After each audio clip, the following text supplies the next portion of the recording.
Anyway, I'm excited to have Taylor here from the Sloat store in San Francisco, our main #1 store.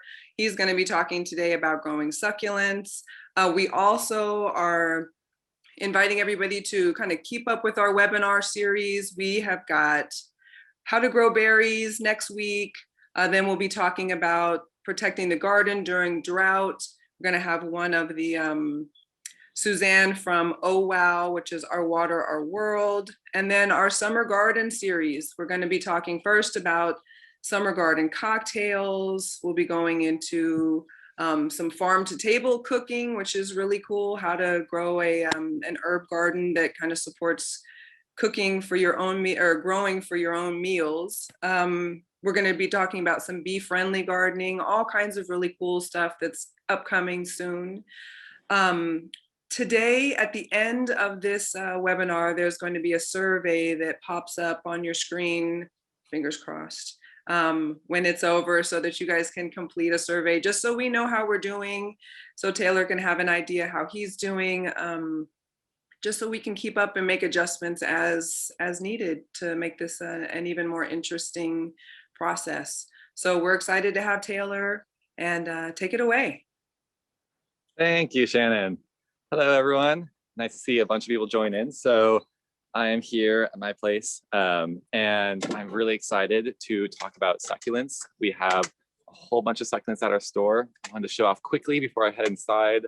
I have a bunch of planters out here getting ready for our succulent soiree. Actually, we're right in the middle of our succulent soiree, which is something that Sloat puts on every year.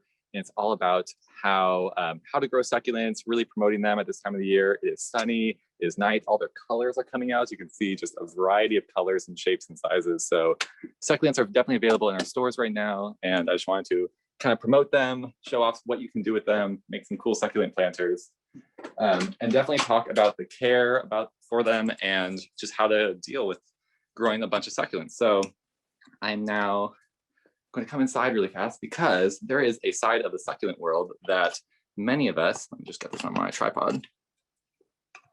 Many of us don't really talk about too much when we talk about the succulent soiree. So in Sloat, when you go and you look for succulents, you definitely go outside and you find all those beautiful purples and pinks and all the colors that you can find in the Echeverias and all the kinds of succulents that you just saw outside. But I also want to do a quick highlight. Well, we'll see how quick it is. A highlight on all the amazing variety of succulents throughout the entire plant world. And that really also kind of comes into play when you actually look at houseplants. So we're going to do a quick little houseplant kind of talk. So snuck that in there. And so I brought a bunch of the plants that I have across my house that I've been growing. And there are a lot of different kinds of succulents that really grow well. And it's not all from one family. So most of us know succulents as like the jade plant in the Crassulaceae family, or crassulas.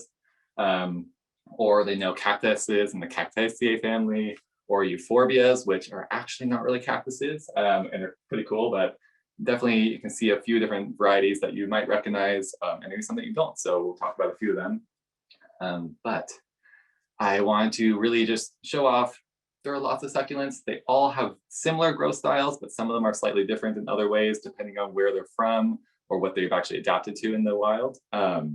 Outside, we have a lot of the ones that take a lot more sunlight, but inside we have some that actually take a little bit less sunlight. So that's something that a lot of people really ask about when they come into the stores is, what can I grow in a shadier spot? Or what can I grow inside in a slightly shadier or diffused light area, maybe bright and direct, but it's not a direct sunlight area for some succulents that take a lot of sun. So I thought it'd be a great time to kind of highlight some of those and then give you some ideas. So when you come to the store, you have some better options for different kinds of areas that you have.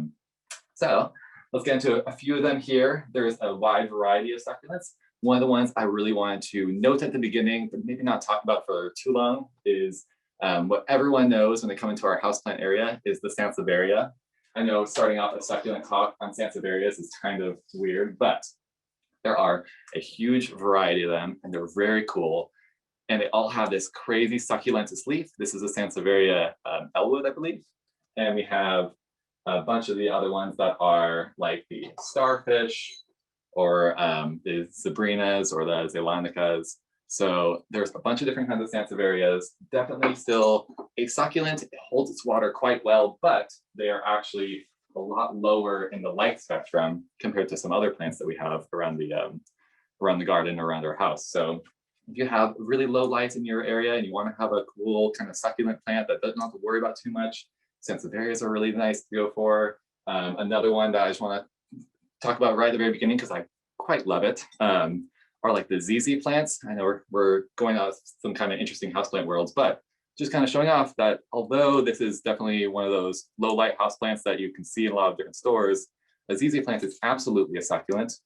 Each one of these is a full leaf with a bunch of leaflets on it, with a very succulentous kind of growth node. So it is something that if you want to have low light, low water, take care of it, kind of let it be and let it grow, there's some really good options when you come into our houseplants area. Other ones that you'll find both in the outside and the indoor area that I think are very important to talk about because they are so widely grown and used and can take a lot of different kinds of suns are the Haworthias, the Gasterias, and a few of the other ones. But Haworthias is something that you'll hear every once in a while when you come to the store. And those are the little spiky guys. They're often, I think it's the Haworthia, I think it's the Zebrina or the zebra or something like that. It has these really white stripes, but this is one that I've had a little while. I actually have it in a self-watering pot that you kind of just put some water inside. It seems to be doing quite well. But I have a few of them around my house just because they're actually so quite easy to take care of. I've had this one for a little while. You can see it's pupping all around, and pupping means it grows all these smaller side shoots that kind of fill up so it becomes a big orb of spikes instead of just one plant. I even wanted to show off that this one is totally flowering right now. So succulents across the board, almost all succulents will flower, and is something that is really exciting to see. It doesn't happen all the time, but they're definitely pretty profuse flowers and will attract hummingbirds, bees, butterflies, especially in the outdoor areas, or just look really cool in your house because you got a flowering plant. A few other ones just to kind of get some notes on them. I have a bunch around here. Are a few different kinds of Haworthia. So just kind of showing off, they're the darker green variety. So when they're a little bit darker green, they can actually take a little bit less sunlight. It doesn't take so much sun for them to actually get enough nutrients and enough energy actually to do their photosynthesis, compared to some plants that maybe are a little bit lighter in color or have more variation in colors that take a little bit more sun. They actually adapted to more bright areas.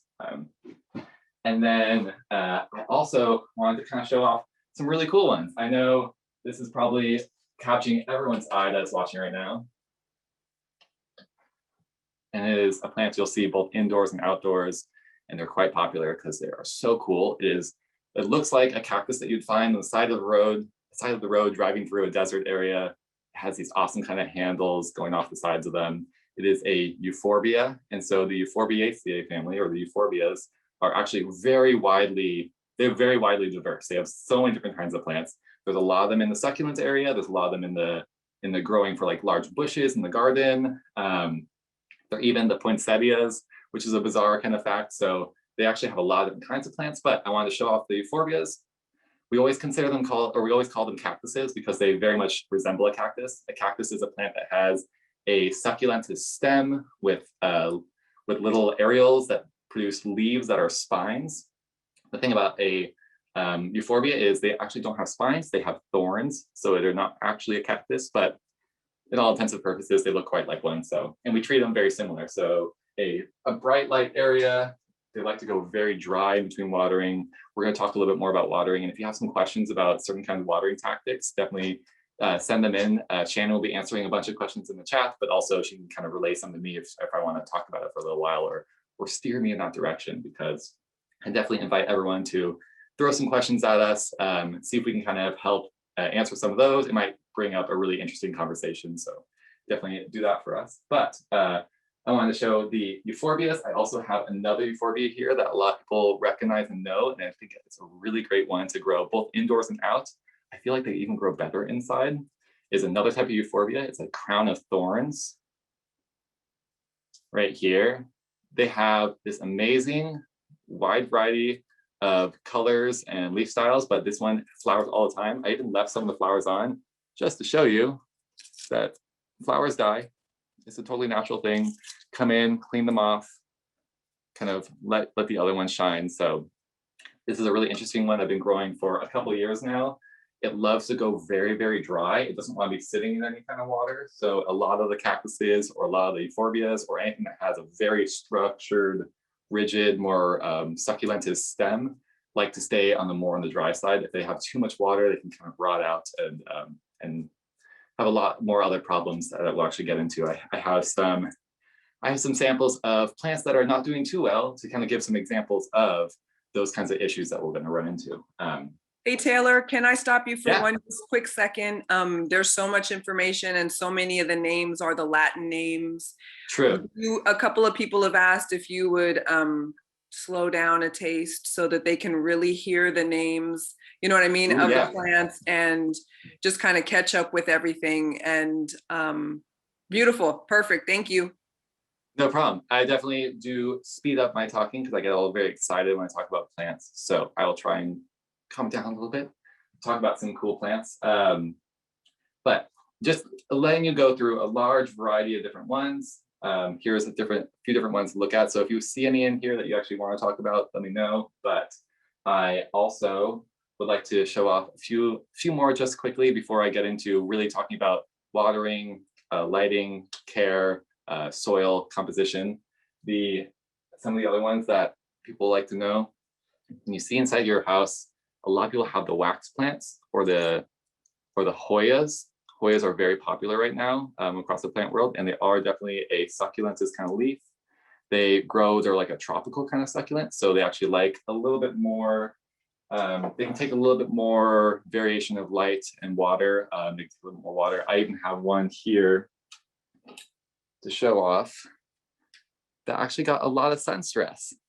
So this is a Hoya that has some red leaves. It's naturally more of a darker green kind of color. I've had it in my window for a little bit too long on very bright days. And so it actually produced a lot of sun stress. These leaves are still totally alive and they can still photosynthesize, but they have this coloration from that extra kind of sun damage or sun stress that they get. And we're going to talk a little bit more about that with some other plants too. Because I think the first real big topic that we need to talk about is lighting. Lighting is really important for a lot of different kinds of plants because when you are placing your plants in your house or in your garden or in your pots, you have to really think about where is it going to get its light? Where is that going to come from? How is it going to deal with it? And also it varies throughout each season. So when you have a summertime kind of season where it's very, very bright, or even sometimes into fall, sometimes in San Francisco, we have very, very bright fall seasons. You have to know that sometimes plants have to react a certain way. They have to adapt, they have to grow these different kinds of secondary growths, like different pigments and different kinds of leaves to deal with that extra kind of sun, or sometimes more in the winter time or in the beginning of spring when it gets very rainy or we have a little bit less sunlight during the day. The plants react a little bit differently as well. They grow maybe more darker leaves. If they get more rain, they actually do tend to grow a little bit more, although maybe not with the colors that we're really used to. And we're going to look at some colors when we head back outside at some of those other kinds of plants out there. But lighting is very important because it can be a great way to really grow your plants properly, but also it can be a lot of damage. So I have a few plants here to kind of show off because I feel like I did do a little bit of a talk about all the beautiful plants that I'm growing in my house, but I think a lot of you come in here to really learn about what's the nitty gritty of growing in your house, or what's the nitty gritty of growing succulents across the board, and what will actually, what will happen to them at different times and how you should react to that. So a great example is, we're going to go back to this Haworthia that we had earlier. It is a good lower light kind of succulent. It does quite well in a window. It actually can take a little bit more sun than some other house plants, but they can totally be outside for that reason, but they take a little bit less sun. I have one that has actually been sitting in a lot more sun recently. And you can see the coloration on it is going a lot more towards the reds, the kind of darker greens and browns. And it's just showing that this has been a little bit more sun stressed. You see them side by side. And although they might be slightly different varieties, they can have a very similar color when they're just naturally growing in the same area. So just kind of when you're checking on plants and you're seeing plants and you see sometimes this kind of coloration where it's going a little more towards red, that often means that it's getting a lot of extra sun. It doesn't mean that the plant's dying. It doesn't mean the plant is having a too hard of a time. Sun stress is very common for succulents. We actually covet it mostly. That is where all of the coloration comes from. So it's definitely not a bad thing, but it's something to watch out, because if it goes too far, then you get some damage. I have another example here. A lot of people call this the paddle plant or the kalanchoe. I have two of them here. That one is actually quite nicely sun stressed, where it has some good color on it. The reds are really what it brings out when it gets a lot more kind of energy from that kind of light. But then I have one here that has been hit a little bit too hard. And you can see some of the leaves are shriveling up a little bit. They're very, very tender to the touch. Like I can kind of almost squish them a little bit. They have a very dark color. And the new growth, you can see, is actually quite nice on the inside because it's being protected by all these other leaves on the outside. But it's just showing that this has probably been a little bit lower on the water and has gotten a lot of extra sun. So it's starting to get that little bit of damage. I bet if you hydrate this one quite well and just maybe take it out of the sun a little bit more, it will perk right back up. It'll keep on growing and it'll look like a totally new and beautiful plant grown in the nursery. So just knowing that you can recover plants from a sun damage, especially succulents, they are quite easy to recover. So it's always good to give them a chance if you can. Clean off any of the really bad leaves, clean up anything around the soil that you need to, and let it keep on growing. I have another plant here that I also have been growing in my garden. It is flowering really nicely. So you can see a lot of the succulents have these really beautiful flowers on them, but it actually has a lot of sun stress on it as well, and a little bit farther than I want it to be. You can see the damage that is happening on it. A lot of times people will come into our stores with this kind of spotting pattern on their succulents, or the colors are going a little bit more towards this yellowing. It's actually supposed to be a little bit more of a lighter green color, but it's a little bit more of this yellowing. And that comes from a little bit too much sun, maybe some water on the leaves during the sun, but really it's just the plant reacting to a high amount of sun that causes the photoreceptors in the chlorophyll of the plants to actually kind of burst or denature, or they get hit by too much energy all at once and they die away, and actually causes some dieback on your leaves. So if you're looking at your succulents and you're seeing a bunch of, you have another little Echeveria. Hopefully this focuses in, but the sides of them, the middle looks quite nice, but the older leaves have been through a lot of sun stress, and they almost have this scaly kind of pattern or scaly kind of texture to them. And when you see that kind of scaly texture, or you see those spots or dieback on the leaves, that usually means that it got a little bit too much sun all at once. And a lot of times that actually goes into your watering too. So we're going to go into watering definitely next, because when the plant doesn't have enough water to really deal with it, and it gets really, really hot and a lot of sun, that can really what causes this kind of damage to happen.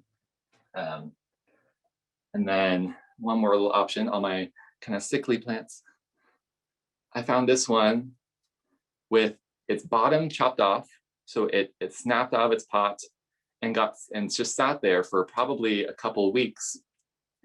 And you can see that the coloration is spotty. It is red, so it is showing that it is a little bit of the sun stress, but that spottiness is usually meaning that the cells are actually reacting and they're almost bursting or breaking. Or they are really getting stressed out, so they have this kind of red color, is because it doesn't have any roots anymore, and so it wasn't able to take up the water to deal with that extra kinds of sun, and so it really caused this to go into a little more of a stress action. But because succulents are awesome and great, they produce all these babies quite fast. They will produce pups or side shoots or more florets all around the base, also in the middle.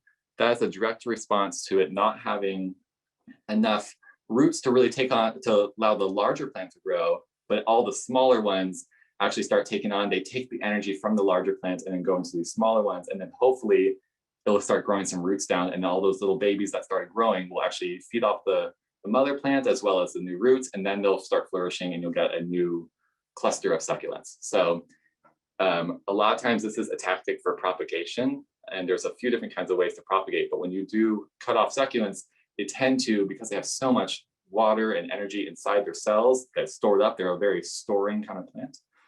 They can push it out and grow new growths without even having any roots on them. They can use the energy that's already inside them. So that, I think, is a great way to kind of talk about the watering. Let's go into, or talk about the light, let's go into some watering, because it is probably the second or equally as important as sun or light is the plants need water. No matter what, across the board, all plants need water. Succulents are always described to a lot of people as the very easy plant. You can just forget about them. They can live with no water, or they can live with very little water. In a lot of cases, that's true, but they still do need water to survive. They actually love water. They store so much of it inside their cells. That's what makes them a succulent, is they have these leaves that are filled with like reservoirs of nutrients and water for them to use during those really hot, dry months. A lot of the ones that we grow in our area are taken from desert regions. And so in the desert, they have very, very long periods of very low water. And so everything kind of holds its own, kind of dries up a little bit, might produce some colors that kind of deal with the extra sunlight with low water, and kind of deals with all that. And then every once in a while, like a monsoon hits or a big rain season happens, and that's when all the succulents take up all the water in the ground, they pull it into their cells, they really start growing. You got a bunch of flowers, so you have a big flower show. Have you ever looked at like desert flower shows? It's always like after a big rain, and that's when they actually really start growing and keep on going. So they love water, and if you can water them consistently, you can actually get a very healthy, consistent growth on succulents. But if you go too much, overwatering is a big problem for them. I think it's something that I talk about all the time, especially a lot of the houseplants that we have behind me. The easiest way to damage them or kill them or get to a point where they're not so good looking is when you overwater them. You kind of keep the soil too moist. The plant loses all of its oxygen in the soil. It can't really deal with it. The roots end up dying off, and then the plant will react poorly in that way. I was walking around and found two plants that are of the same variety. It's a type of Echeveria, but one of them, a good half of the plant is almost translucent yellow. Let's see if I can get it right there. Translucent yellow compared to the one that is nice, bright and green. And this is just showing that this plant, it might have had some damage in a few other ways, but it most likely got overwatered, and the leaves could not take that extra water, and they almost became gooey. I just picked that off without really even trying, so I wanted to leave it on to show off. But a translucent kind of leaf like this usually means that it was overwatered and the leaf is dying off because it was too much to deal with. So it's a great example. If you see your succulents with some leaves that are going translucent or going yellow in that kind of bright yellow fashion, it usually means that there's some overwatering happening. And then I have some other ones around here too. Oh, I have one up here I want to talk about when talking about watering. So this is one of the rickrack cactuses. They're very cool. It's an Epiphyllum Angularis. So a lot of people really like the looks of these. They have some crazy looking leaves on them. And I was pulling it over here last night to show off to everyone, just because it's a really cool, more tropical succulent that grows more on trees and up high in the air. It's a different kind of succulent for sure. It has all these roots growing out of it. But I noticed that a lot of its leaves, it's gonna be hard to show, are very, very flabby. They're kind of puckering. And when you see the leaves kind of puckering or kind of have some ridges on them and they don't look as full or turgid, which is like the plant term for it, when it gets filled with water, that usually means it's time to water. And I can tell you right now, the heaviest part of the plant is over here. This is very, very dry. It's a very, very dry succulent right now, but I actually have some really, really full leaves. Some of the new growth is still nice and rigid and healthy. So this is just showing off that a lot of these kinds of succulents or plants that can hold so much water actually really like to get to this kind of dryness. and I pulled it at the perfect time, I would probably have left it for a little bit longer without realizing it, and then give it a good water, and it would probably be fine. But you can get, if you wait for too long, that's when you can lose your plants if you just don't water them ever. But I wanted to show off that this is a plant that is very in the right kind of state to be watered. So I have a little kind of saucer here, a little watering can. So it's good to have a watering can. I'm just going to water into the plant, kind of let it hydrate. A lot of times when you have a plant kind of like this that is very, very dry, especially in these kind of plastic pots, when the soil can actually pull away from the pot really easily. When you water them, you'll get a bunch of water in your saucer. And we always say to not let your plants sit in too much water. You don't want them to sit in a saucer of water. It's called setting them in wet feet or something like that. But when they're very, very dry like this, the water actually rushes straight through the plant, goes into the saucer, and you actually have to let it kind of pull it back up through the capillary action, let the water molecules go into the soil and actually hydrate the whole plant. And I only gave it a little pour for about 3-4 seconds just to kind of fill it up. I'm going to let this hydrate. We'll check on it in a little bit and see if it kind of like actually pulls up all the water. If it ever you water your plants and you let them sit in a saucer of water for a little while just to kind of soak up all the extra water, always come back and check it within about 30 minutes or so. You don't want to be sitting in water for more than a few days or more than a day or even a few hours sometimes. You want to actually release all the extra water or pour the extra water out and then let the plant just have enough hydration so it's fully hydrated and then it's allowed to like dry out naturally again. So we're going to let that one sit and let it kind of hydrate up. And the other topic I wanted to go into is actually the soil. So that's a great kind of segue, talking about how this has a very dry kind of soil to it. Succulents like a very high drainage soil. So you hear that quite often, or you'll hear you should buy a high drainage mix or make sure your soil has lots of drainage in it or something like that. And it is a pretty, it's obvious in the name, but sometimes we don't really know what that looks like.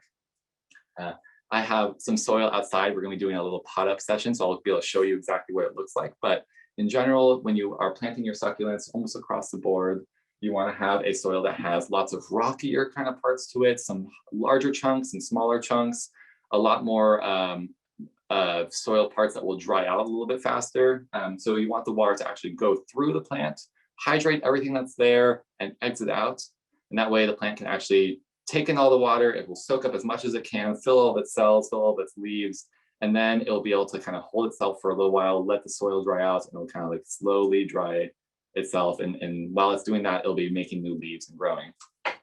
Some really good amendments that we have at our store to help out with this are humuses and perlites.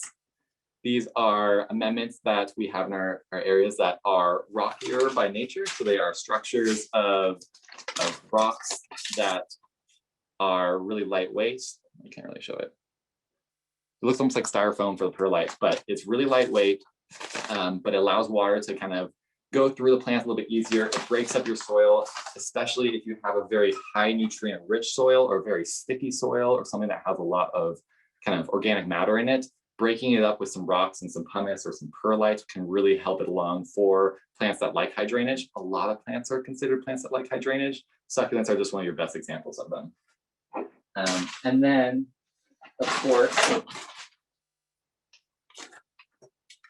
the succulent cactus mix is the feature of the show. We definitely want to promote this one. It is a really nice mix that has all those kind of elements already in it. It has some barkier components, some rockier components, some more water retentive kind of moss components to it too. So it allows the plant to get enough nutrients and water, but also allows it to drain through really well. So if you're ever planting your succulents, probably the one that's going to be recommended to you the most. It's in the name, but it's definitely something I'm going to be using today.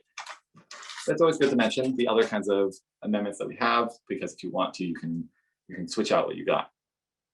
I think let's actually stop for a few questions. What's everyone kind of thinking? Shannon, do you have any questions out there?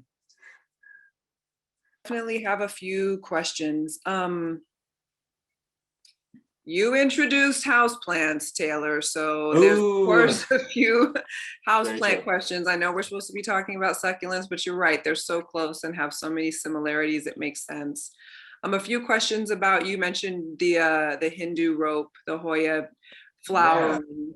And so we have a few questions about how to encourage flowering in some of these plants that don't normally, or, you know, once every 5-6 years, and then you don't know what you did different, but all of a sudden it flowers. Like, how do I repeat this process? You know, it's actually a really great question, and it's something that I am still working through as well. So we're all kind of in the same boat. I have a couple of Hoyas. I had a few of them flower pretty recently, and that's actually going to a lot of the other plants. We have, like I said, the Haworthias are flowering, some of the Euphorbias flower, but the Hoyas are definitely one of the ones that everyone always covets to kind of flower. They have these really beautiful succulent leaves. This is the Hindu rope one. There's a lot of different varieties, but to get them to flower, I can't give you a definitive answer because I'm still trying to work with it as well, like I said, but they need to be a little bit more mature. They need to actually grow in your area, kind of get adapted to your zone. It's almost like once they get comfortable with where they are, they'll actually flower a lot better. Keeping them hydrated consistently, but letting them dry out. So they don't want to be too wet, but they don't want to be too dry. So like they kind of dry out, keeping them hydrated and then drying out is a good way to promote proper and healthy growth. And if a plant is growing healthily, it'll most likely flower. There are some bloom foods I'm sure you can use to help induce some flowering. I haven't done it too much with my Hoyas, although like I said, I haven't gotten that many flowers yet. So there are a bunch of really cool people in our stores that I've actually talked to before and have lots of Hoyas flowering throughout their houses. And they are giving actually the same kind of response that sometimes you're taking care of it for 3 years and then suddenly it shoots out with a bunch of flowers. So I don't have a great answer, but trying to promote proper care, maybe a little bit of a bloom fertilizer can help it along. Making sure it stays in a bright, indirect kind of area is the best kind of answer to that. So can't stay on it too long because like you said, we need to move on to some succulents. I'm actually going to be moving outside quite soon. But it is a great question. And if you have more questions about these kinds of houseplants and stuff, I know we can't get into all of them, but it's something that I'm interested in talking about. So maybe sometime in the future, another video, we can really go over these kinds of topics. Are you going to talk about propagation, Taylor? I know you kind of alluded to it. I just want to, that's something that people keep asking about. So cool. Let's get into propagation. That was actually one of the next kind of topics. So I love propagating. Propagating, of course, is making some of your plants into many plants, and having many plants is my favorite thing. So let us talk a little bit about what happens when you are propagating. I'm gonna show off a little bit right here. And then we can go outside and look at some more of the other kinds of succulents because there's some pretty good ones out there that propagate. But I have a jade plant right here that I've had for not very long because these are all just stem cuttings. I went to a jade plant in my backyard, I guess, and it had a bunch of stems that were kind of outgrowing, and I cut them all off because I wanted to trim up and make a nice kind of tree look to the jade. And with all those cuttings, I stuck them into the ground.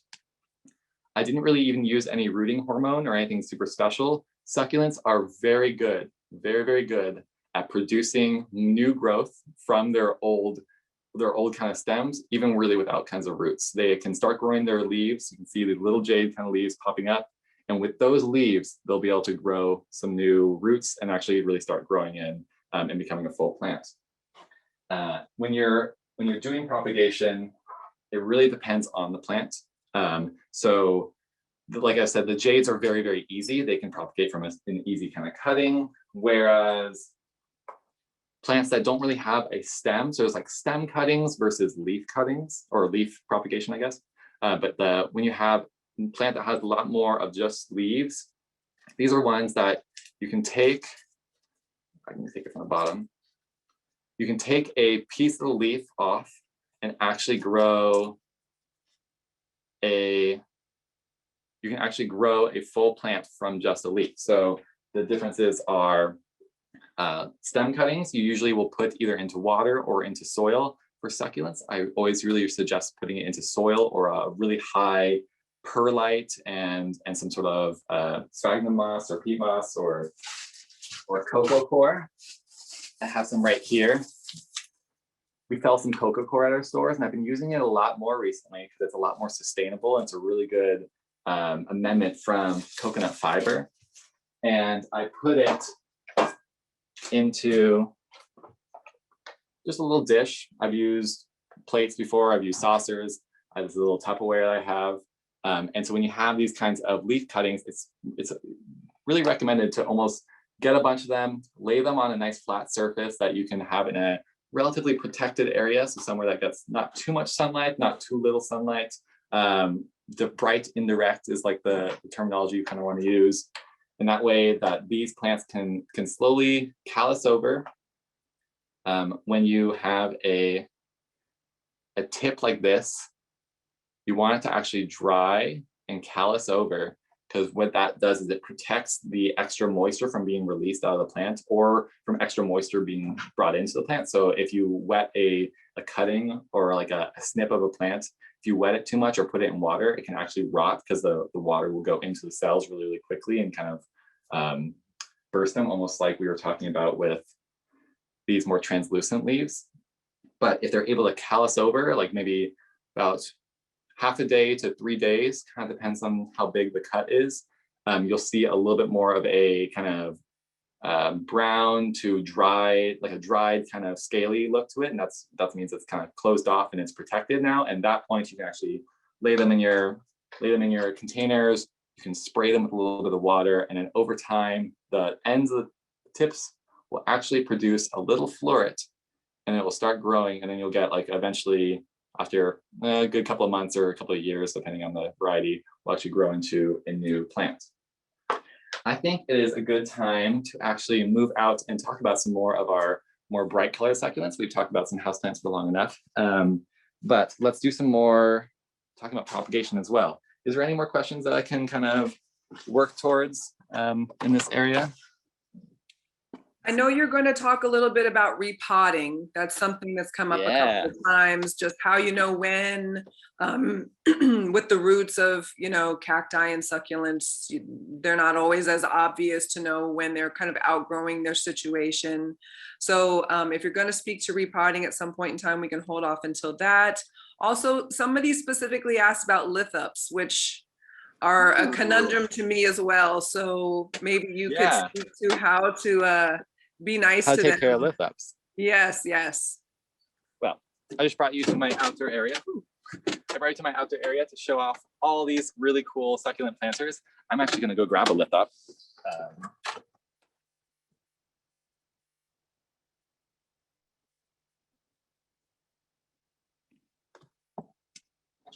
Hello, I am back. So while we were just sitting here, we'll quickly answer that question because it is a really cool one that I was excited to talk about, as anyone asked. Lithups are called living rocks, or they're a type of succulent that is really small, very slow growing. They look like little brains almost. There's a few different kinds of varieties, but they are a plant that actually grows very, very slowly, and it only needs a little bit of water.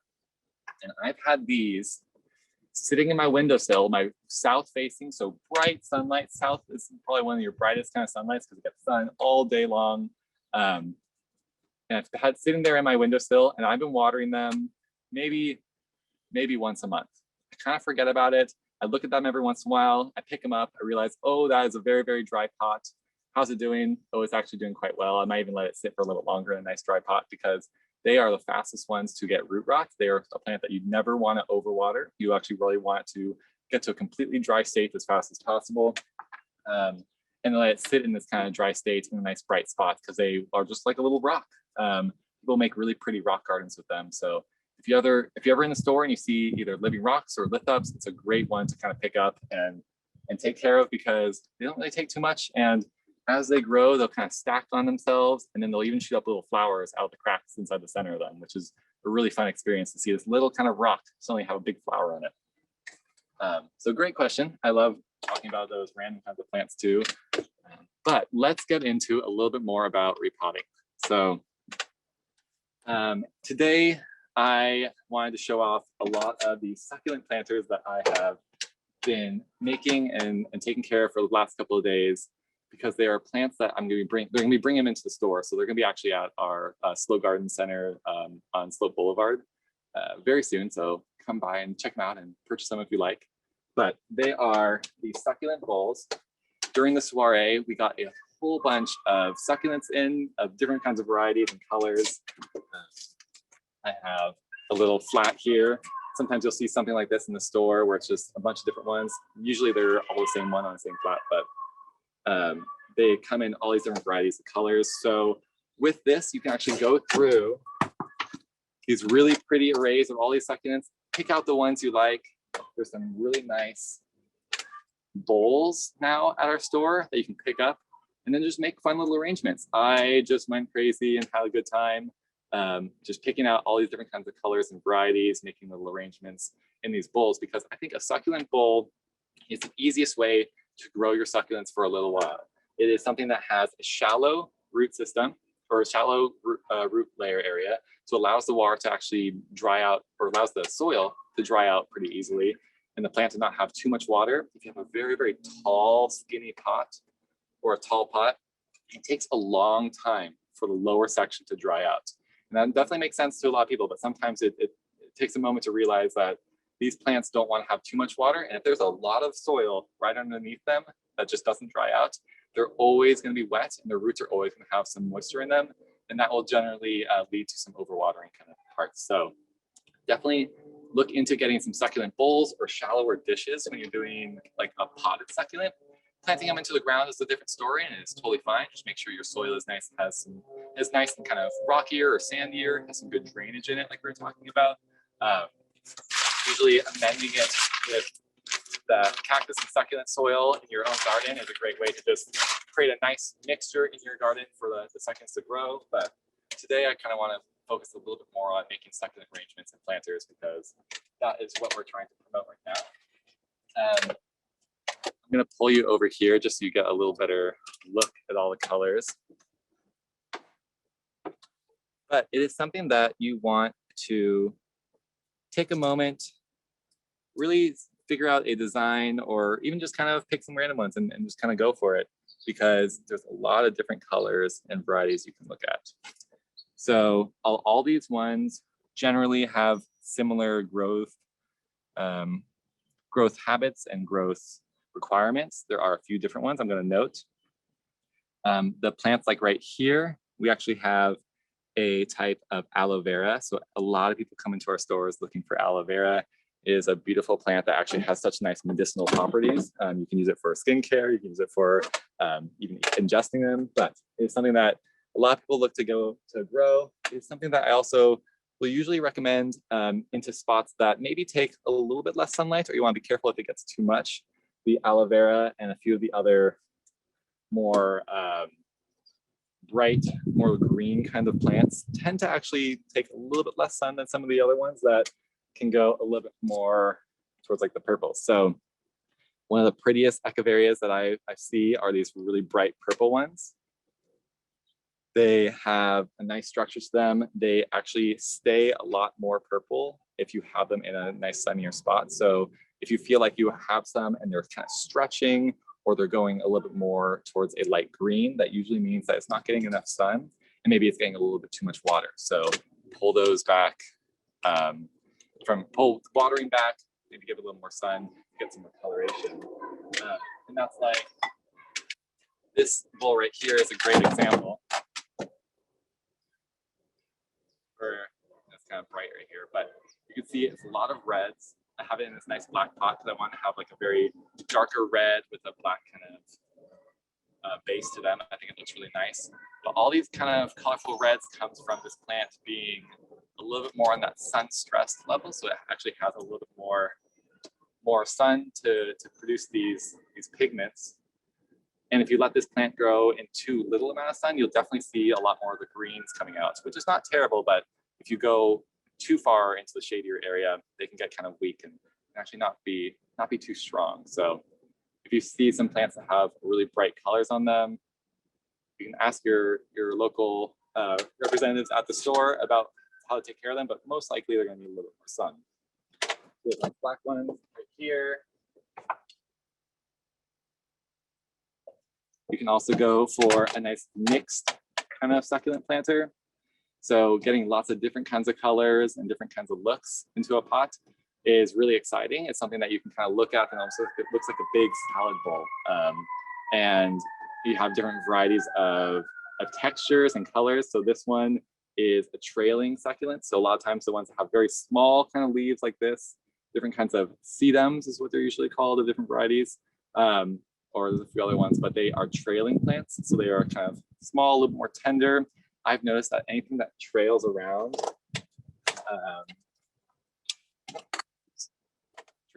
or is a little bit more kind of delicate looking tend to take a little bit more water. The ground cover succulents are the ones that tend to take a little bit more water. You have to watch them. They can survive, but they will dry up and not look so full if you actually let them get too dry. So watch out for those ones. We also have even some succulents that have a really furry kind of texture. This one is very soft. It's almost like a teddy bear kind of texture to them. Sometimes you have to really be careful because the cactuses will also have a very furry texture on them, but the actual spines of that kind of texture will come off and prick into your hand and you'll actually have them all on your fingers. And it's kind of the reason why I don't have very many cactuses on display today. I tend to get them all over my hands and I didn't really want to have a bunch of spines in my hand while I was making these. So I didn't really get too many, but I want to show off that there are different textures. There's the fuzzier ones. There is the softer kind of almost like dusty looking plants. There's the trailing ones and it's the bright color. So if you're picking out a succulent planter, you can kind of go for all the same and make something that looks very, very similar across the board and have a really nice full pot of one kind of succulent, or go for some like salad bowl styles that have a lot of colors. Another really pretty one I wanted to show off because I was also going to make something similar is a nice blue pot. We have a really big blue bowl and then some really pretty purple echeverias and purple sedums and like some trailing ones. So you have a trailing element. You have a larger plant that actually is going to grow a little bit faster. So I have a succulent here that is a little bit bigger in size. And then I have over here some similar, like lower growing, more, we call them like floret styles or like more flower-like looking succulents in the Echeveria family. Sorry, there's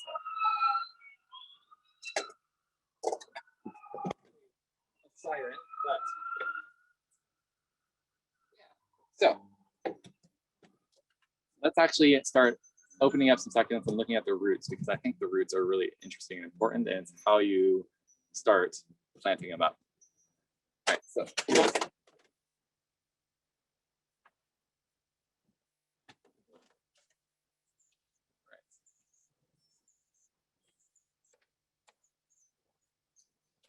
all right. So I have another bowl pot right here. We have them in our stores. This one's a lipped variety. So again, another really good kind of container to grow some smaller succulents in. I have a variety of ones to choose from. I think I'm going to go for something that is a little bit more on the blues and purples. I think they're really pretty. Hey, Taylor. Yeah. Can you talk really quick about drainage? Numerous people have just asked about drainage holes, and I know that on not all of our pots at Sloat, they have drainage holes, but when you're putting them in a container like this, should they be putting in their own, hole when necessary? If you could just speak to that for a quick second, that most containers have to have some kind of drainage. So yeah, absolutely. I think it is definitely a very important part of planting is knowing where your water is going. I didn't really cover this. When talking about water, but an important part about watering is where is your water ending up? If you have a plant, like I said, with a really big container, the water will end up in the bottom of the container. If you have a pot that actually has no drainage in it, what ends up happening is all the extra water that you water it with will end up at the bottom. And yes, maybe over time it'll lift back up and be pulled into the plant and be used. But generally, by that time, we end up watering again. And so you get a stacked layer of moist soil at the very bottom of the pot. And that gets very anaerobic, which means it has no oxygen, and that can cause some root rot. But also, It'll also have the buildup of the salts, of all the fertilizers, of all the extra kinds of stuff in the soil that kind of usually get washed out when we have a drainage hole. So if you don't have a drainage hole, you're really setting up your plant for not so much success in the future. And what that means is if you have pots that don't have drainage either, drilling holes into the bottom of them is a great idea if you have the ability to, if you have a drill or if you have someone that knows how to drill holes into ceramic pots are a little bit harder. Plastic pots are pretty easy. Or using those cash pots or those pots with no holes as a larger saucer. So actually having a pot that doesn't have a hole in the bottom and then having your plant inside maybe a grower pot or some other kind of container inside that pot and using the larger one that has no hole as its saucer, being able to take the plant out of that pot and then dump out the extra water when you have a little bit too much, because you don't want your plant sitting inside water. You don't want the wet feet. So drainage is definitely important. Most or all the succulent bowls will have a drainage hole in the bottom because it's such an important kind of aspect. But it's always good whenever you're buying pottery to really look at where your water is going to go. Does it have drainage holes? Does it just have one drainage hole? Does it have many? Generally, it's usually okay to just have one. I know sometimes it seems like just a small hole will not be able to do it, but it allows at least the water to go somewhere and it can exit out, and usually that's fine. Sometimes having more drainage holes will actually allow a lot more water to pass through the plants really nicely. So it's not a bad idea, but if your plant or your pot only has one drainage hole, it's usually fine, unless it's a really, really big container, then maybe puncturing a few more is ideal. So I actually also, leading into that, want to talk about what do you do with your drainage hole? So drainage holes in pots, of course, are a way for the water to leave, but also is a space that allows soil to exit through, which sometimes is not too bad, but if you have larger holes or a couple of them and you're watering it, you can have soil exit out through that hole and get onto the counter or onto your wherever this pot is sitting, as well as, especially if they're outside, bugs can actually enter in through the hole. A lot of times they're decomposers, so not too bad, but you'll find slugs and snails and centipedes and all those kinds of little decomposers or other kinds of bugs that are in nature. They'll find their way to the bottom of the pot and they will actually enter through the hole. So I have on my shopping list that you might have all seen as a reminder email, one product that I don't think I think a lot of people know about, but no one really thinks about until the very end of, or actually when they're repotting, are keeper stoppers. They are just a drainage screen. They come in sets of 5, but the nice thing about them are you can cut them up. So I almost always cut up my drainage screens into 4s, unless I have a really big hole that I need to plug up or cover over. So I cut up my drainage screen into a little quarter piece, and you pop it right over the hole. Can't see it. Right over the hole. And so what that does is it stops the extra soil from exiting out. It protects it from other bugs from coming up into the pot. Sometimes you'll even lift up a container, and especially if you have a drainage hole or a keeper stopper, you'll look at the bottom hole and you'll see a bunch of little slugs almost sitting in that little hole right there because they're trying to get into the plant, but you have a nice protective layer. So I think it's actually a pretty important part of the process. All right, so let's do a little bit of pot up, and as I do this, I'll try and think of some questions that have been brought up earlier, or if there's any more that are pertaining to this, definitely chime in and let me know, Shannon. But I have a few tools here. Hey Taylor, can you speak to pots, ceramic versus clay versus plastic? Is there any preference, any reason that you should choose one over another, whether that's for a specific circumstance, whether it's inside or outside, or water or airflow or anything like that? Definitely, that is a great question. And the material does matter. It may not make a big difference in a lot of cases, but it really does affect your watering. So the pot I'm using right now is a terracotta pot, or just a clay pot with a glaze on the side of it. So pots that have glaze on the sides of them compared to a terracotta pot that has no glaze, like this one right here. they have a very different way of dealing with the water. So a glazed pot will generally actually hold its water. The walls might soak up some of the extra moisture, but mostly all the water is going to go out through the hole. But a pot that actually has no glaze on it, where it's just terracotta, will actually leach out the water from the soil, and it'll be more of a like all around aeration. So it actually allows the plant to dry out a little bit faster, which is both a good thing and a bad thing. So it really depends on what you're doing. It is something that you need to pay attention to, because if you have a plant that is inside a terracotta pot, I have a little jade fingers plant right here in a terracotta pot, they will dry out very, very fast compared to a plant that is inside a glazed pot, something like this. And then another kind of aspect is we're talking about the plastic containers.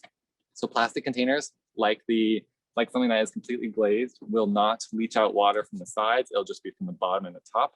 So the plastic pots tend to hold on to the water a little bit more, which can be really good for some plants that like a little bit more water retention. They want to actually keep their water for a little bit longer. They don't want to dry out too fast, compared to some other plants that maybe want to have a lot more water releasing capabilities. So having a plastic pot can also reduce that as well. The other thing about plastic pots is they tend to actually pull in a lot of heat.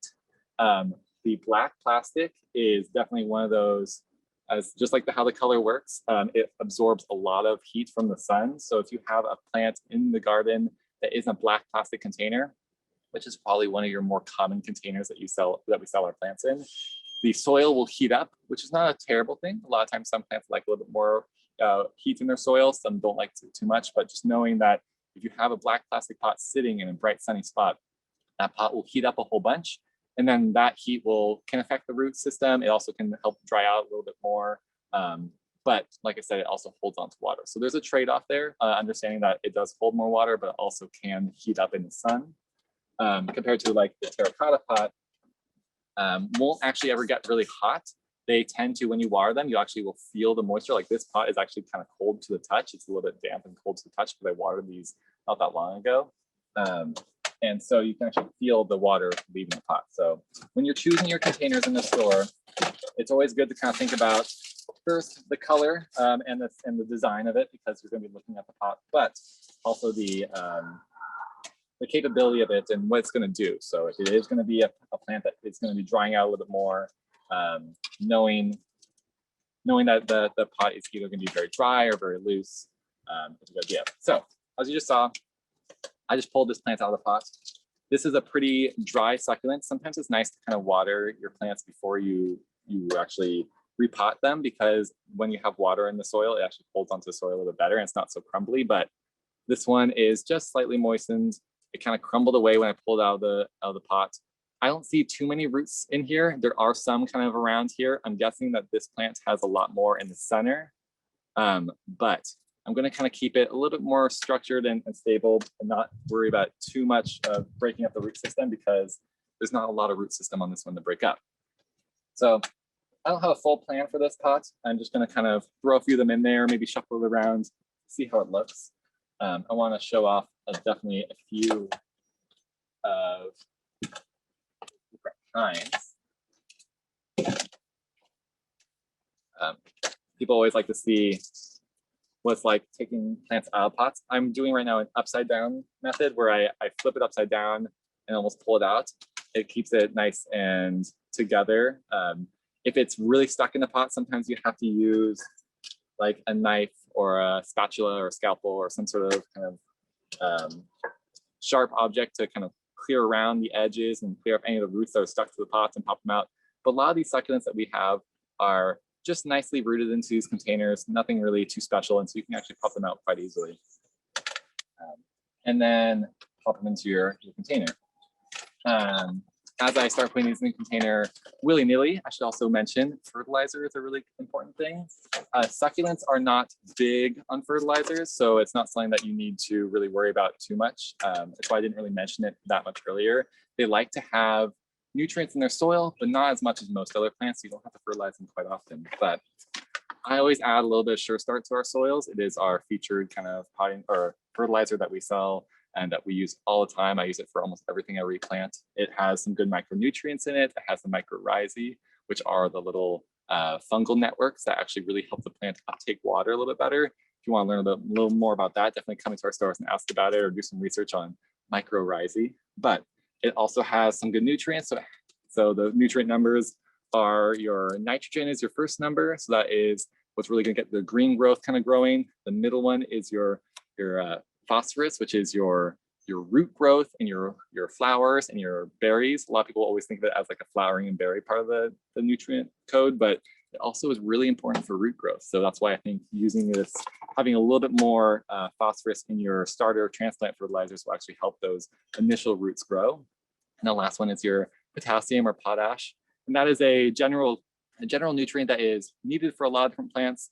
It's used in a lot of the aspects of growing the plant as well as defense. It's something that the plant uses to keep itself healthy, protect itself from bugs, which I think we'll actually mention a few before we close out today. I'll show a few kind of bug damage issues that people can go through because I know everyone has questions about that. But this is like a little nutrient code for the Sure Start.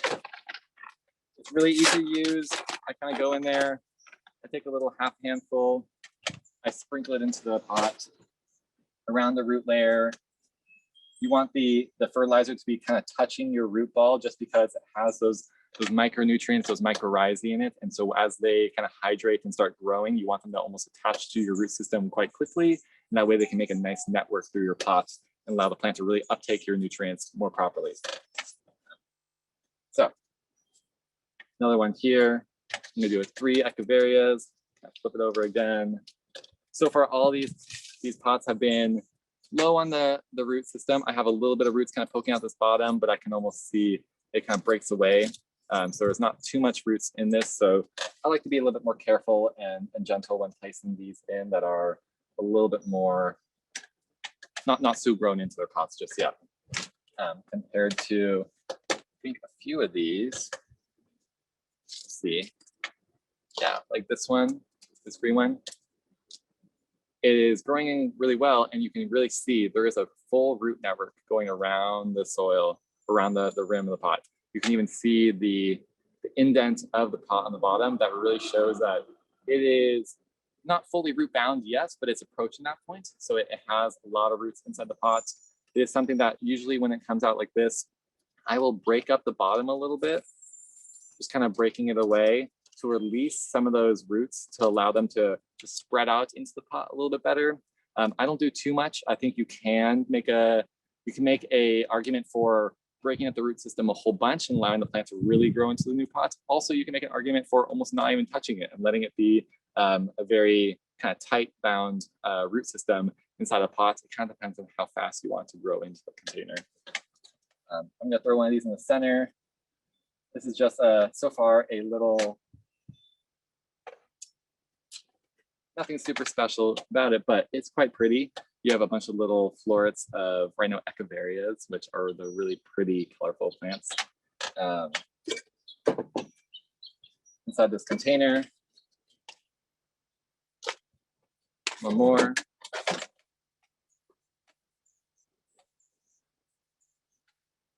And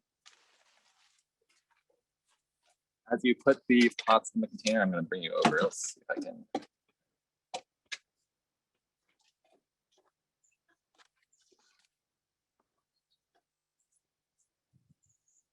Is that okay?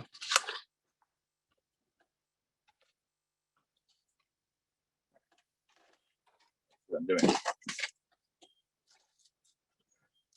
Kind of keep these all together. If you ever want to do a lot of propagation or repotting, you can definitely keep some of these containers for later uses or recycle them.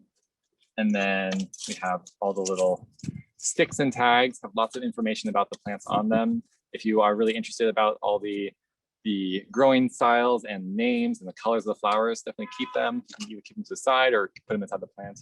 I don't really like them sticking out of my pots too much, so I tend to take them off, but there's always some good information on those tags. All right.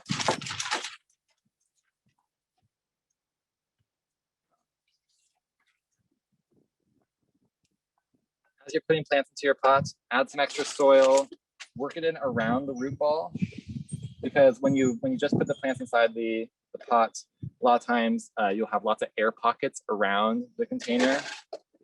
It's good to work the soil. I have my handy dandy little bonsai rake right here.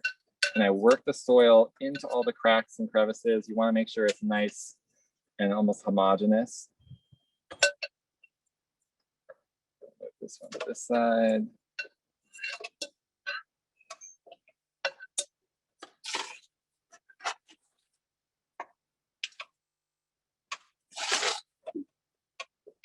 Here.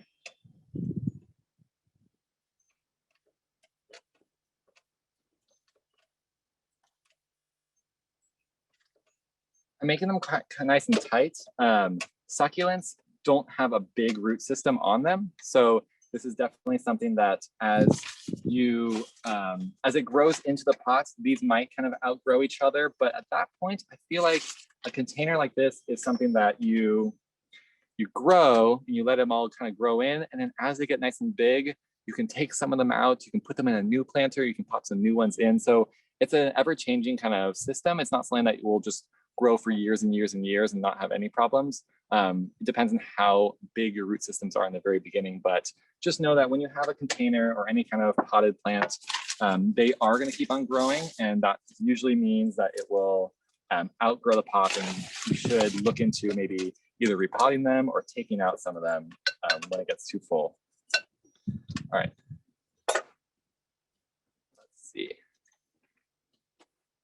I really like these. We got them in recently, and it's a type of sedum called Little Missy. They're nice and little pink and like kind of light greenish turquoise kind of look. And they have a nice little trailing element. So I think having something that kind of sprawls out of the pot and kind of grows out and down the side makes a really nice look once it really grows in. All right.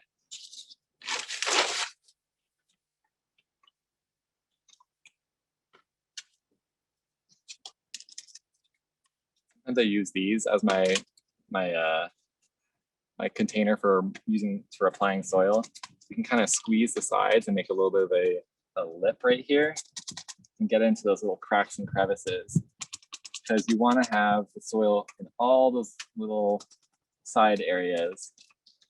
You don't want big spots of too much air, because when you have too much air in one area, or it's not fully packed in, when you water it, yes, it fills up with water, but then as it dries out, those spots are exposed, and any roots that are around those areas that don't have soil will actually get exposed to air, and they end up drying out and not growing in too well.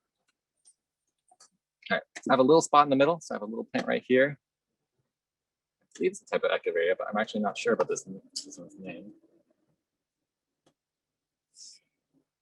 It's nice and tight. I'm gonna break up the bottom a little bit and pop it into the center.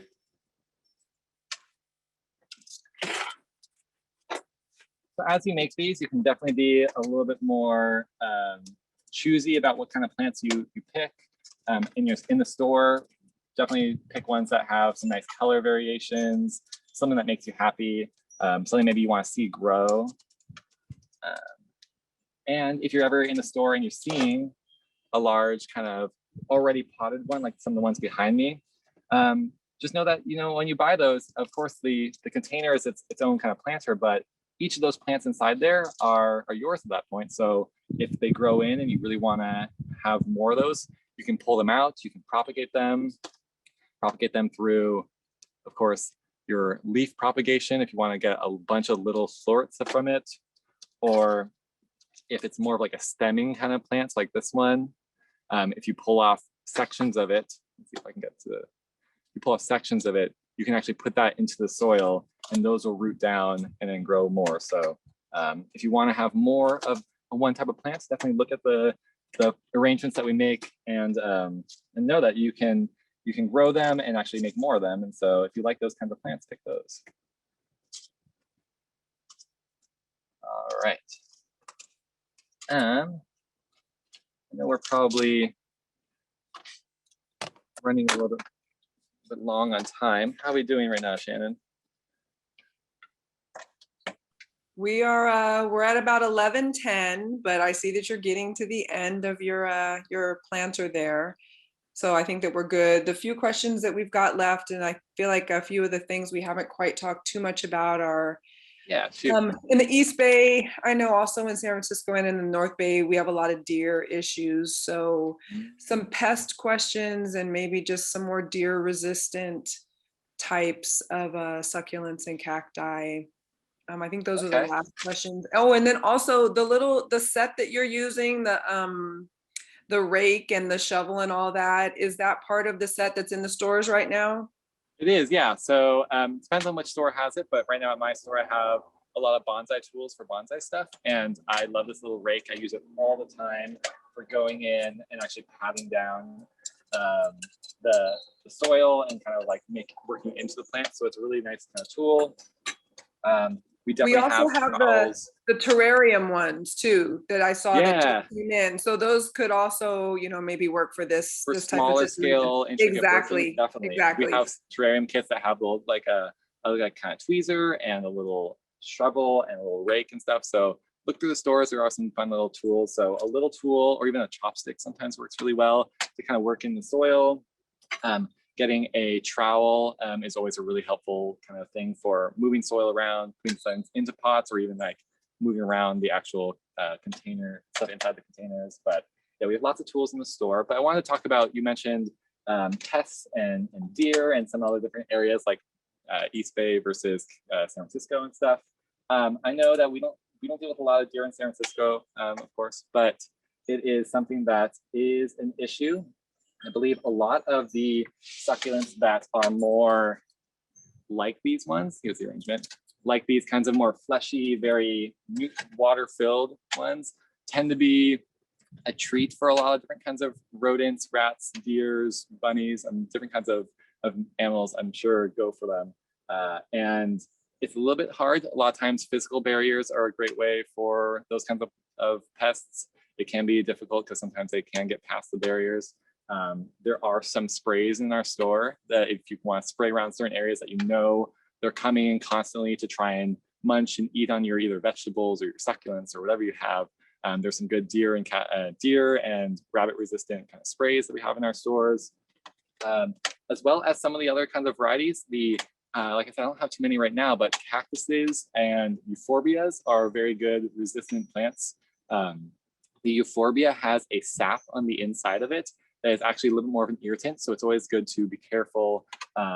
Be careful with you if you ever get it on your skin or ingest it. It's something that you need to either kind of wash off or rinse out or something like that, because it is a little bit of a toxin. But for the same reason, it's actually something that the deers and the other kinds of animals will not go for. So look into the euphorbias, like the ones that actually have like that cactus kind of look, as well as cactuses because they are prickly and resistant to that, as well as other kinds of maybe agaves or some of the aloes or some of the plants that have more spikier, stiffer structures are the ones that they're not going to go for. The ones that are like softer in this kind of variety and that have a little more water inside their cells are the plants that tend to get attacked more.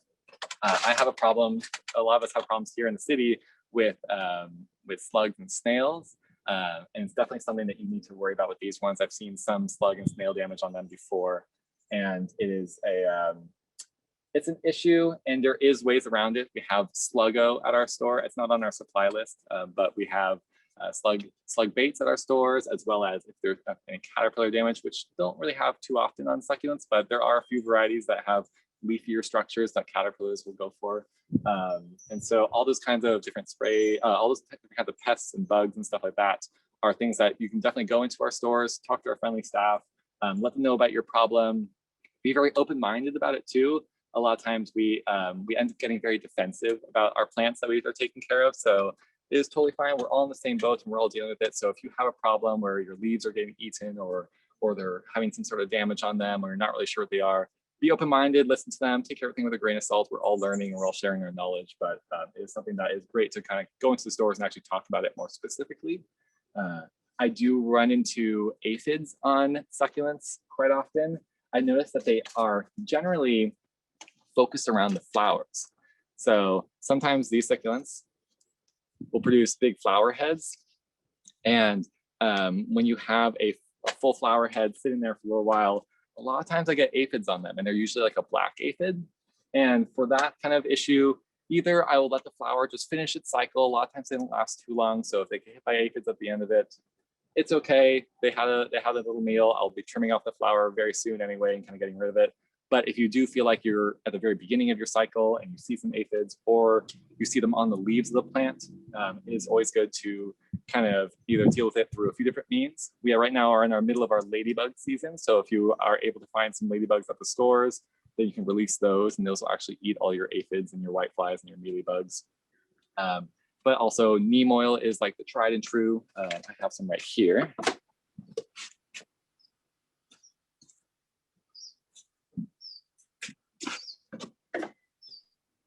It's a really good product that is organic and not super toxic to us or our pets or anything like that. It definitely takes out the bugs. I've used it quite often now on different kinds of problems.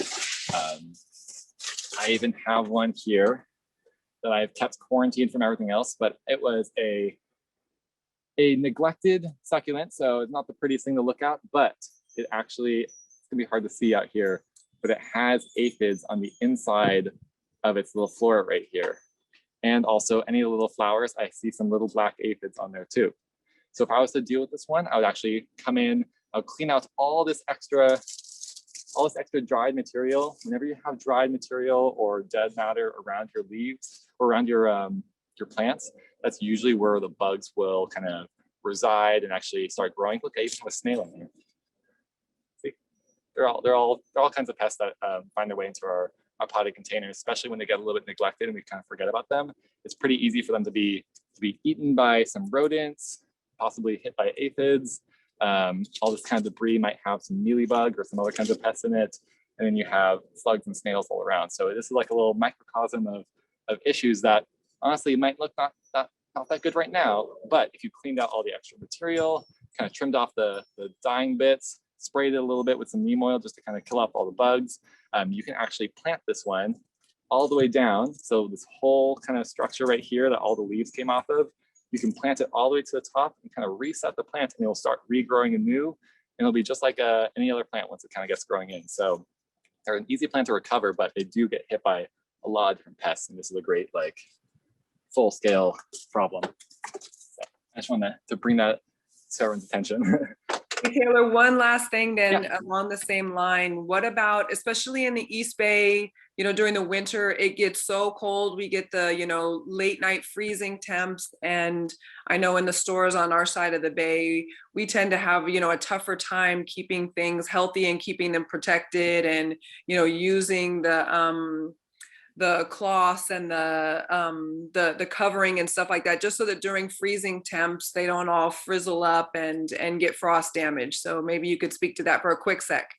Definitely, yeah. And if you have some more info about that too, if you're dealing with it, that's great, because it's something that we deal with every once in a while. I live in San Francisco, and I have the San Francisco kind of area, which we don't actually hit that kind of freezing temperature right by the ocean. But it is an issue that we talk about in our stores.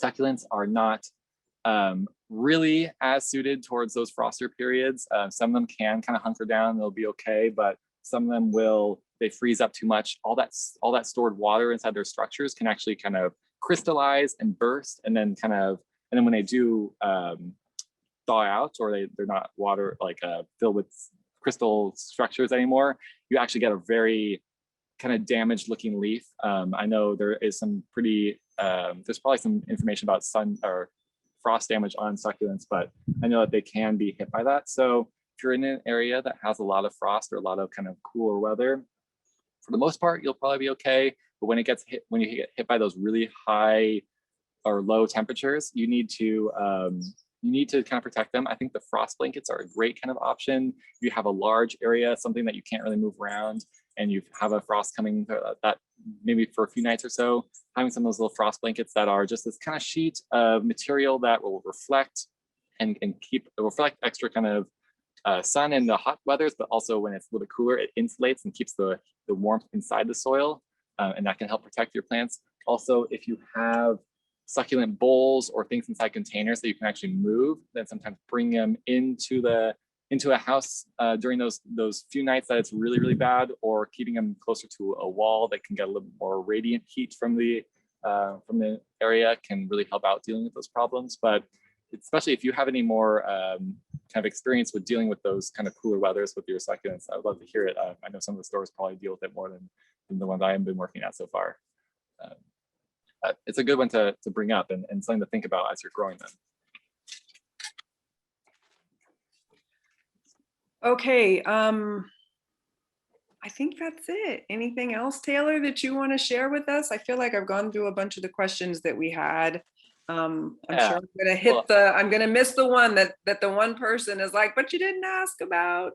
It's very true. And all those kinds of questions, I really want to invite you to come into our stores. We have a lot of staff right now that are really have a lot of knowledge, and we all share our knowledge in the stores and we kind of pass it around. So if there's some questions that you have been dying to know, or you want to answer it, or you just want to talk to someone about the experience that you're having, definitely come into stores. I'd love to talk to you. I'm sure a lot of us will too. I want to especially plug some of the stuff that's going on right now. Like we were saying earlier, we have a lot of our seminars and webinars coming up that are about both care topics as well as more like our summer series of, we have bartenders and cooks and all these different kinds of people who have these more professional areas that use plants inside their profession. So maybe it is either through art or through eating or different kinds of ways. There's so much knowledge that we can share. So definitely check on our website for that stuff. Also check on our Sloat Gardens Instagram. It's been showing a lot of stuff on there. We have new pottery, new plants, ideas, all that kind of stuff gets shown on our Instagram there. So definitely check that out and like those things, as well as I'm on Tailored Plants on Instagram. So TAYLORED plants. If you want to see some of the stuff I'm dealing with a lot of different kinds of stuff. I definitely love succulents, but I also have bonsais and other house plants and things. So if you have some questions there, I'm there, but also I am in the stores. So come see me at the Sloat Garden Center, at the Sloat Boulevard store. And you'll also, like I was saying, do a little showcase one more time. These will all be there. So if you are seeing any of that interests you or you really like, definitely come by, look at them, check them out. They'll probably be in the store sometime in the beginning of this week. And if you really like the kind of format that we were doing today, and if you want to learn more about different kind of plants that I can talk about, let us know. There's a survey at the very end of this that I know Jen was talking about. So there's some info in there you can kind of give to us. And if you have any questions, you can definitely email Jen. There's some links in the Learn tab to that area. And yeah, it's just it's a really nice Saturday. So I hope you're all out in the garden and can kind of do some planting and enjoyed your time with me. I enjoyed it. So I know I kind of went all over the place and there's lots of different topics, but it was pretty fun. So let us know how it went. Great. Thank you, Taylor. Yeah, Taylor did my whole outro, so that's it. Thank you. Thank you guys so much for joining us. It's been a really cool presentation today, Taylor. Thank you. So many of the comments that I got and questions were, Taylor's awesome. You know, this has been the best presentation ever. So I totally agree. It's really nice to have a presentation from somebody that's so excited about, about the topic. So, and it really came through. So thank you so much. I feel like Taylor is very indicative of a lot of the staff that we have at our location. So, come check us out, come hang out, and come into some of the stores and meet some of our other employees that are just as excited and hopefully personalities just as infectious as Taylor's is. And lots of good people. For sure. Yeah, definitely. So we look forward to seeing you guys all soon. Taylor did give a good rundown of what we've got coming up. So berries are next week. Then we've got some drought series talking about how to save water in your yards, and then also the really summer important. series. Yes, very important, especially now things are getting bad. So definitely need to get that information and see how we can implement it in our own yards. Again, the summer series. Really looking forward to growing our gardening community, and as Taylor said, supporting some local artists and local businesses. And I think that's really what Sloat is all about, that integration. So thank you so much for joining us. Yeah, we look forward to seeing you soon. Thank you, Taylor. Yeah. Thank you so much, everyone. All right, guys. Bye. Have a good Saturday. Bye.